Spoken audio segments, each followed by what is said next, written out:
दाई को परसों दिखाया था और शायद उसने सीजर भी किया है, ऑपरेट भी उसने नहीं किया था। वहाँ शुक्ला तिवारी तो बाद में ले गए, पहले तो वो सी नहीं किया था। लोगों किसी ने ये बताया था कि वो डॉक्टर है, तो इसलिए हम उसके पास लेके गए थे। दवा खाना चलाने की आड़ में बिना लाइसेंस के चिकित्सक वो इलाज करने वाले लोगों के खिलाफ भले ही प्रशासन कितना ही सख्त कदम उठा रहा हो, लेकिन ये अब हर गली मोहल्ले में मौजूद है और लोग भी ऐसे हैं जो इनसे लगातार इलाज कराते हैं। ताजा मामला हल्द्वानी शहर का है, जहां पर बनभूलपुरा थाना क्षेत्र में गौजाजाली से एक ऐसा ही मामला सामने आया है, जहां पर एक गर्भवती महिला की मौत से अब हड़कंप मच गया है। दरअसल ये मामला है 9 जनवरी का, जहां पर आम का बगीचा गौजाजाली निवासी इरशाद पुत्र अब्दुल गफ्फार अपनी पत्नी का गर्भपात कराने के लिए राजवरा उर्फ ममता पत्नी अशरफ के अवैध रूप से चल रहे क्लिनिक पर ले गया, जहां पर इलाज करने के दौरान पत्नी की हालत बिगड़ गई, जिसके बाद इरशाद पत्नी को लेकर सुशीला तिवारी अस्पताल पहुंचा,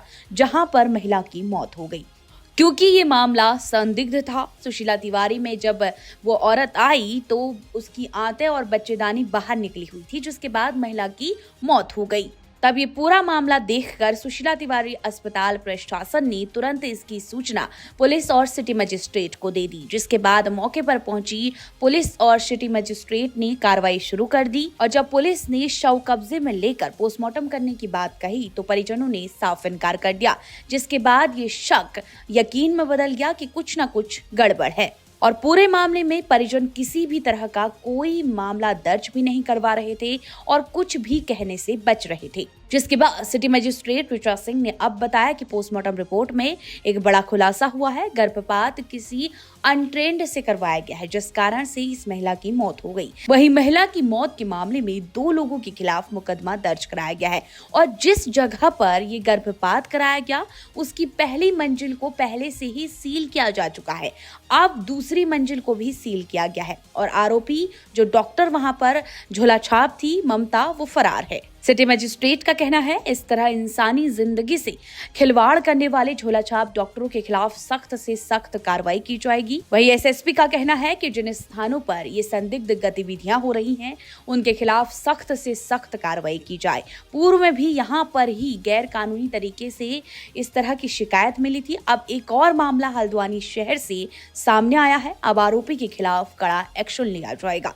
मामला ये है कि मतलब कि हमने कहीं पे दिखाया था, वहाँ थोड़ी दिक्कत हो गई, फिर उसके बाद सुशीला तिवारी लेके गए हम अपनी वाइफ को, तो वहाँ ऑपरेशन किया उन लोगों ने। और ऑपरेशन करने के बाद में उन्होंने कहा हमने कि भाई थोड़ी सांस लेने में दिक्कत हो रही है, ऐसा भी हो सकता है कि आपका मरीज ना भी बचे। उसके बाद में करीब 2 घंटे के बाद मतलब नहीं कि उसकी मृत्यु हो गई। उससे पहले दिखाया था ममता के, पहले गौजाजाली में है। दाई को परसों दिखाया था और शायद उसने सीजर भी किया है, ऑपरेट भी उसने नहीं किया था। वहाँ शुक्ला तिवारी तो बाद में ले गए, पहले तो वो सी नहीं किया था। हम लोगों किसी ने ये बताया था कि वो डॉक्टर है, तो इसलिए हम उसके पास लेके गए थे। आपका नाम भैया? मेरा मोहम्मद इरशाद। देखिए, जिलाधिकारी महोदय के जनमिलन कार्यक्रम में एक पीएम से छूट कराने का एक मैटर आया था, जिसके बाद जब उसमें जांच कराई गई तो ये निकल कर आया कि कहीं किसी अनट्रेंड से उसने अपना इलाज कराया है और इसके बाद उसमें जो महिला की मृत्यु हो गई थी। जब मामला पूरी जानकारी की गई तो पूर्व में भी इस क्लिनिक को सील किया गया था मेरे द्वारा ही स्वास्थ्य विभाग के साथ, और उसके बाद उसने जो उसके बचे हुए शेष कमरे थे जहां वो निवास कर रही थी, उसने पुनः उसमें अपना डिलीवरी कराने का और अन्य जो महिलाओं के ट्रीटमेंट संबंधी उसने क्लिनिक को शुरू कर लिया था, जिसके संबंध में इसमें जब जांच कराई गई है तो महत्वपूर्ण साक्ष्य भी मिले हैं। मुकदमा वर्तमान में दर्ज हो चुका है।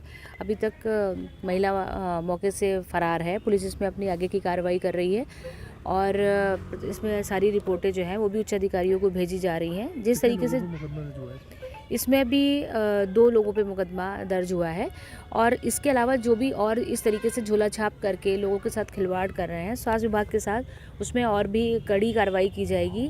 और मैं लोगों से अपील भी करना चाहती हूँ कि जो हॉस्पिटल हैं हमारे, जो हमारे सरकारी हॉस्पिटल्स हैं और जो जिनके पास डिग्री है उन्हीं से अपना इलाज कराएं। इस तरीके से लोगों की जानें जा रही हैं, उसमें आप सभी से भी सहयोग अपेक्षित है।